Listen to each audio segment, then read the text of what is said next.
आकाराचा खर्च मागवणूक सांभाळणं होत नाही. आणि तर मुलांना नाही तुमचा खर्च घर बघू का तुम्हाला सांभाळत बसू मी. मी आता तुमच्यासाठी एवढं केलं तर माझ्या आजारपणासाठी तुम्ही सांभाळू शकता.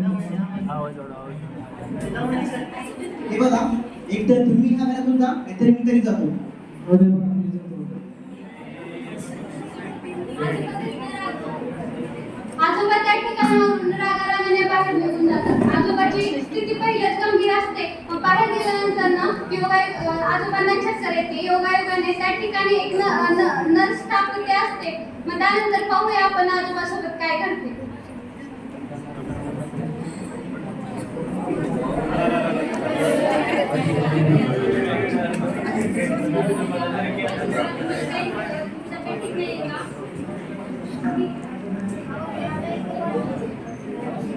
खूप त्रास होतो. अर्धाची मला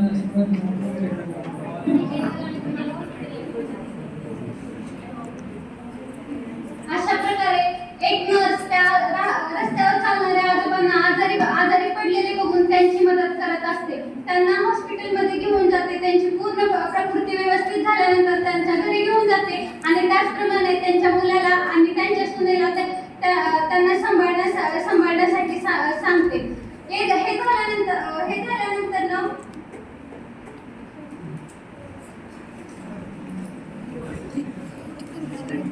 हे झाल्यानंतर एक नर्स ही कशा प्रकारे कम्युनिटीशी असो किंवा कम्युनिटीमधील पीपलशी असो किंवा पेशंटची कशा प्रकारे कम्युनिकेट करत असते हे आपण नेक्स्ट रोल मधून पाहूया.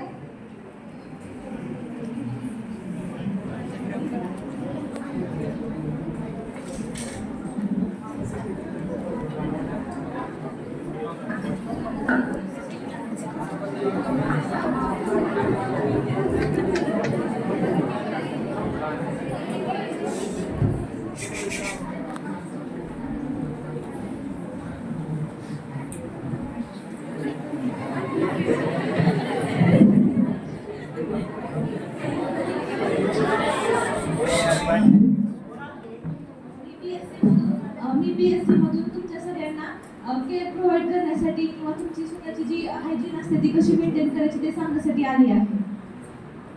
आम्हाला माहित आहे सगळं, सो सांगायची गरज नाही. आम्ही तुमच्यासाठी झालो तुम्हालाच केअर प्रोव्हाइड करण्यासाठी आलो आहोत. पण कशाबद्दल सांगणार तुम्ही? ज्या वयात आलेल्या मुली असतात त्यांना त्यांच्यासाठी स्टेपी पॅडसाठी हायजीन कशी मेंटेन करायची ते सांगण्यासाठी आलो आहोत. त्यात काय एवढं लागायचं, हे नॉर्मल गोष्ट आहे.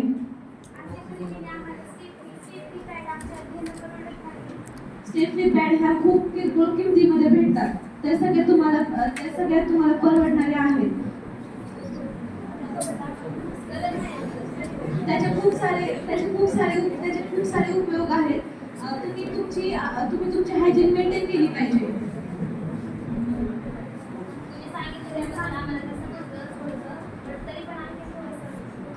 त्यामध्ये जर आपण दुसऱ्या काही गोष्टी यूज करण्यापेक्षा जर आपण सॅनिटरी पॅड्स यूज केले तर वजायला इन्फेक्शन किंवा काही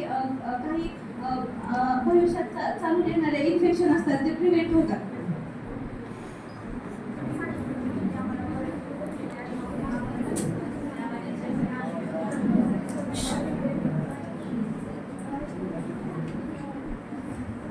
एकच नव्हे तर असे आणखी आजार आहेत जे एका नर्स थ्रू प्रिव्हेंट केले जाते. म्हणजेच नर्स ही कम्युनिटीमध्ये असो किंवा हॉस्पिटलमध्ये असो वेगवेगळ्या प्रकारे कम्युनिकेशन करून पेशंटची कंडिशन ही इम्प्रूव्ह करत असते. त्यानंतर आपण पाहूयात एखादी नर्स कशा प्रकारे काउन्सिलर करून एका मुलीच्या शिक्षणासाठी मदत करते.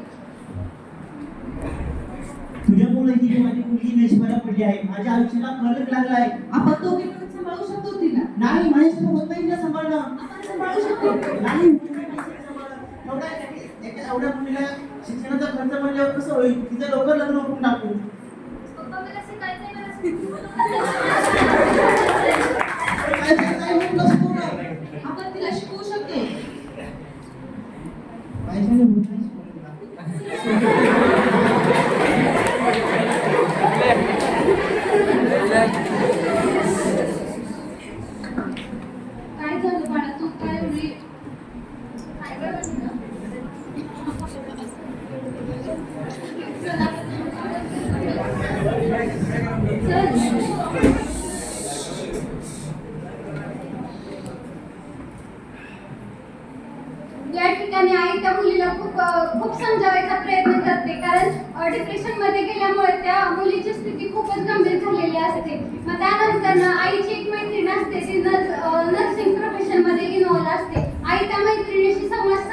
मुलीच्या मुलीबद्दलची माहिती सांगते. त्यानंतर पाहूया आई आणि नर्स मधला संवाद. अगं ऐक ना, माझी मुलगी खूप अशी त्रासमध्ये आहे. तू तिला काहीतरी सांगशील का? तू एक नर्स आहेस ना, तू तिच्याशी बोलणार का? हा, बोलते मी तिच्याशी. सांगते तिला सगळं.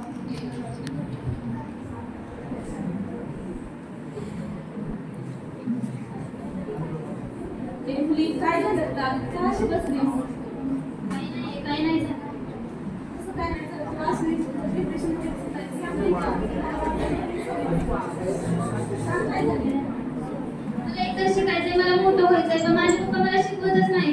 तुम्ही माझ्याकडे येण्याऐवजी त्यांना सांगा ना समजून थोडंसं. सांग त्यांना समजावून. कृष्णाई,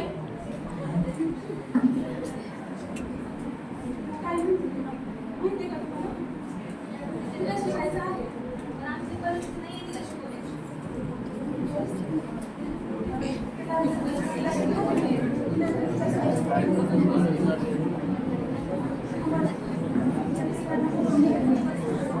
अहो ऐकता का? हा, काय झालं? आता का काय घेऊन जाते? तुम्ही तिला शिकवायला का तयार? आमची परिस्थिती नाहीये.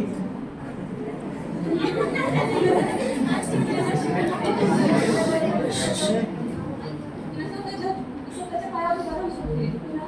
तुमची जर परिस्थिती नाही तर तुम्ही स्वतःच्या पायावर उभं राहून म्हणजे मार्क जास्त घेऊन स्कॉलरशिप मिळवू शकते. स्कॉलरशिपमध्ये तिला पूर्ण खर्च भागला जाईल. म्हणजे तिला प्रत्येक वर्ष भेटली जाईल. तिला तुमच्याकडून तुम्ही तिला शिकवू शकता. ठीक आहे, आम्ही विचार करू.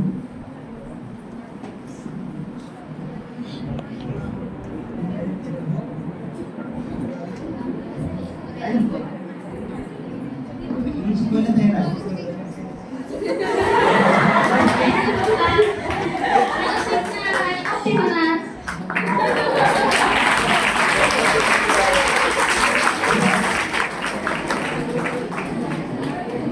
यानंतर आपण हे बघणार आहोत की एक अत्यंत महत्त्वाचे योगदान जे नर्सिंग प्रोफेशन मध्ये दिले जाते ते म्हणजे रिहॅबिलिटेटर. एखादा व्यक्ती वेष्टाधीश गेला तर त्यांना पुनर्स्थितीमध्ये आणण्याचं काम हे देखील एक नर्स करत असते.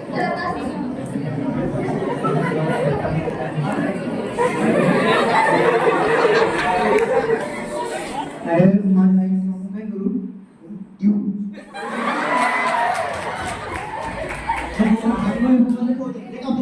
काय म्हणते?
एक वेळेस मधात मध्ये सुरू झालेली सवय आणि ती सवय लागून लागून विषय हा पूर्णपणे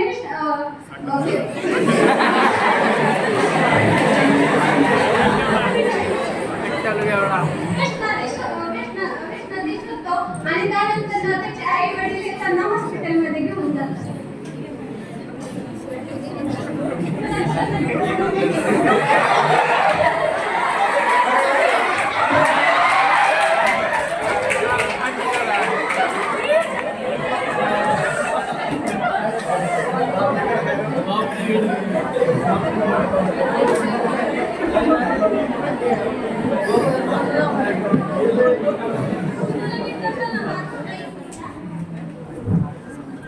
काही पेशंट आहेत.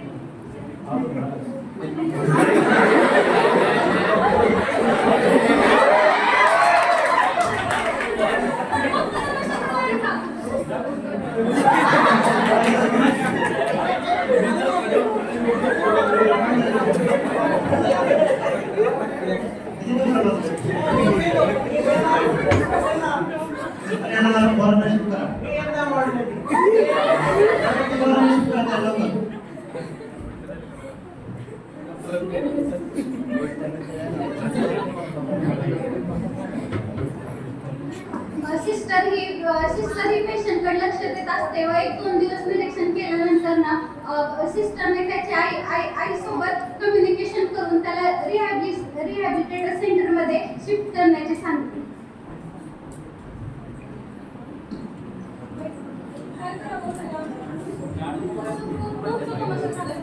तुम्ही त्याला त्याच्या मित्रापासून तुम्ही लांब ठेवावं, त्या मित्रामध्ये मिसळू देऊ नका आणि सेंटरमध्ये त्याला शिफ्ट करा आणि त्याला म्हणजे त्याच्यावरती जास्त उपचार केले जाते तर पुनरावस्थेत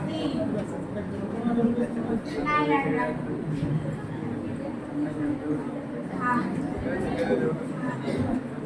सिस्टरच्या सांगण्यावरून विशालचे आई वडील त्याला रिहॅबिलिटेटर सेंटरमध्ये घेऊन जातात आणि थोड्या 6-7 महिन्याने विशालची कंडिशन ही बरी होते. त्यानंतर आपण पाहूयात की लहानपणापासूनच आपल्याला स्वच्छतेचा संदेश मिळत असतो. त्याप्रमाणे एखाद्या शाळेमध्ये एखादी कम्युनिटी नर्स कशा प्रकारे स्वच्छतेचे महत्त्व पटवून देते हे आपण पुढच्या रोलमध्ये पाहूया.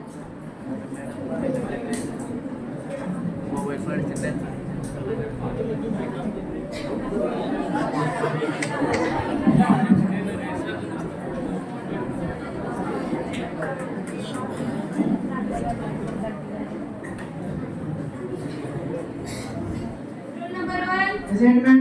2, Present, ma'am. 3, Present, ma'am. 4, 5, 6. Yes. Good afternoon. आम्ही PSC सेंटरमधून आलेलो आहोत आणि विद्यार्थ्यांना हायजीन कसं मेंटेन करायचं हे सांगणार आहात. तुमचं थोड्या वेळामध्ये हो नक्की घ्या ना, तुम्ही सांगितल्यामुळे मुलांना सर्वात जास्त समजून जाईल. कसे आहात स्टुडंट?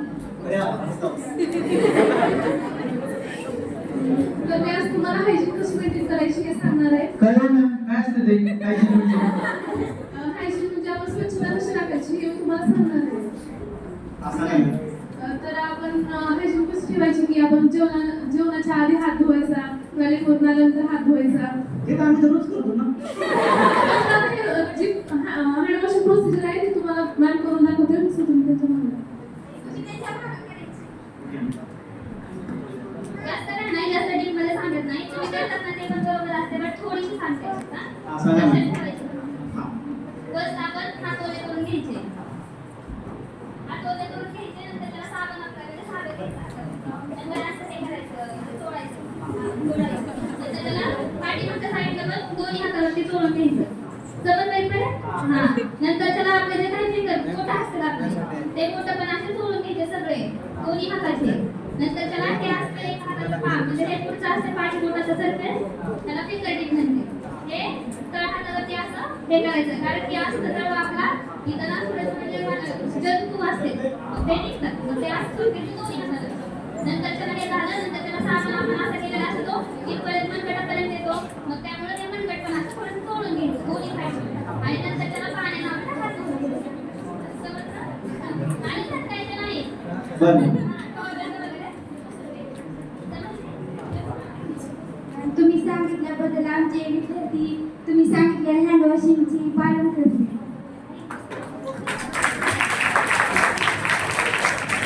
म्हणजे शाळेमध्ये असो किंवा हॉस्पिटलमध्ये असो हँड हायजीन किंवा आपले हायजीन मेंटेन ठेवणे हा एक इम्पॉर्टंट पॉईंट आहे. त्या छोट्याच्या स्क्रिप्टमधून हेच दिसून येते की हँड वॉशिंग ही अत्यंत महत्त्वाची आणि गरजेची प्रोसिजर आहे. त्यानंतर एखादी नर्स एखाद्या क्रिटिकल सिच्युएशन मध्ये कसा विचार करते आणि त्या ठिकाणी ती कशी आपली मदत करू शकते हे आपण पाहूया.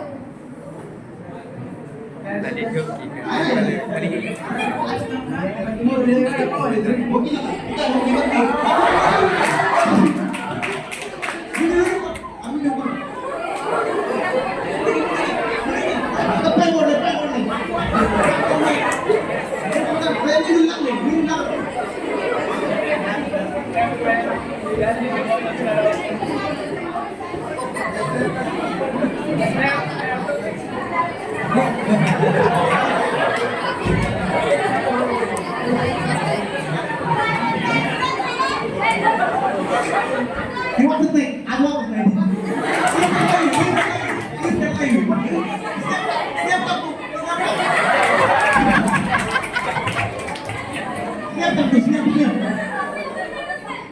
कोणीतरी ॲम्ब्युलन्सला कॉल करा.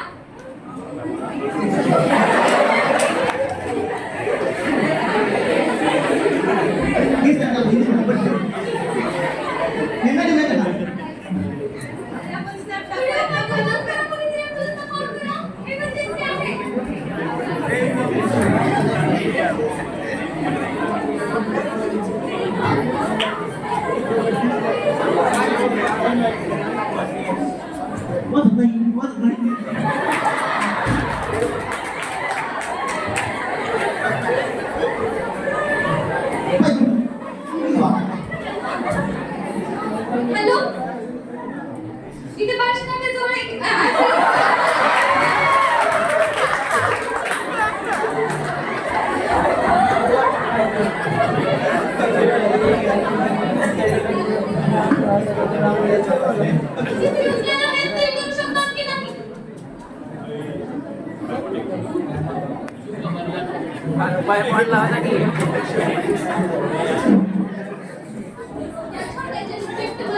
किंवा नाटकीमधून असेल सर्वांना एकच सांगायचं होतं की नर्सेसचे रोल हे साध्या जीवनामध्ये देखील किती महत्वाचे असतात. आताच आपण नर्सच्या रोलमध्ये पाहिलं की एक स्टुडंट नर्स प्रोफेशनल नर्सच नाही तर एक स्टुडंट नर्स देखील पीपलची किंवा पेशंटची काळजी घेऊ शकते.